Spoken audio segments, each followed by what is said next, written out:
teman-teman semua, perkenalkan saya Marsalia Heni.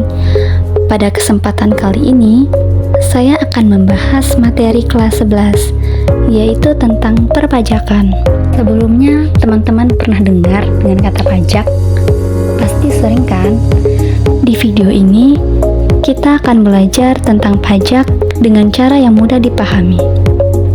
Yang pertama, tentang pengertian pajak. Pajak itu adalah iuran wajib yang dibayarkan masyarakat kepada negara. Uang yang kita bayar sebagai pajak akan digunakan pemerintah untuk membangun fasilitas umum seperti jalan, sekolah, dan rumah sakit. Jadi, pajak itu penting banget loh. Kemudian, ciri-ciri pajak. Yang pertama, itu wajib dibayarkan dan tidak bisa ditawar. Yang kedua, dikenakan oleh negara, bukan organisasi lain. Yang ketiga, untuk kepentingan umum, bukan untuk kepentingan pribadi. Dan keempat, berdasarkan undang-undang. Jadi, ada aturan yang jelas dalam mengatur tentang perpajakan negara. Adapun fungsi dan manfaat pajak.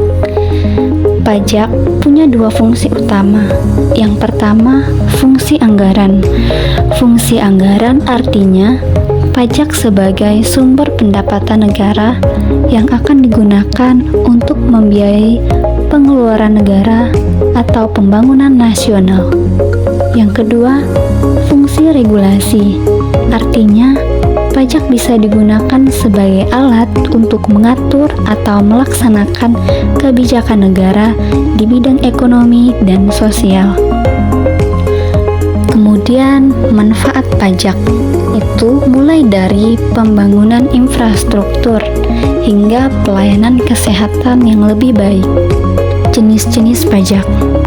Pajak itu ada bermacam-macam. Ada pajak penghasilan atau PPH yang dikenakan pada penghasilan kita.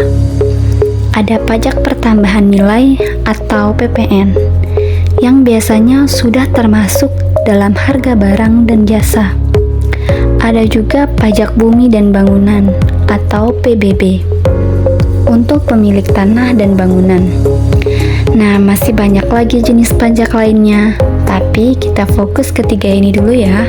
Kemudian sistem pemungutan pajak. Itu ada dua jenis pemungutan pajak. Yang pertama, pajak langsung. Nah, pajak langsung itu merupakan pajak yang langsung ditanggung oleh wajib pajak sendiri. Tidak boleh dilimpahkan ke orang lain. Yang kedua, pajak tidak langsung. Pajak tidak langsung merupakan pajak yang pemungutannya dapat dialihkan ke orang lain. Berdasarkan lembaga dan objek, pajak juga bisa dibedakan berdasarkan lembaga yang memungutnya. Misalnya, pajak pusat dan pajak daerah. Berdasarkan objeknya, ada pajak yang dikenakan pada penghasilan, harta, barang, dan jasa. Nah, jadi berdasarkan penjelasan materi yang sudah disampaikan, pajak itu penting banget untuk membangun negara. Dengan memahami pajak, kita bisa menjadi warga negara yang baik dan bertanggung jawab.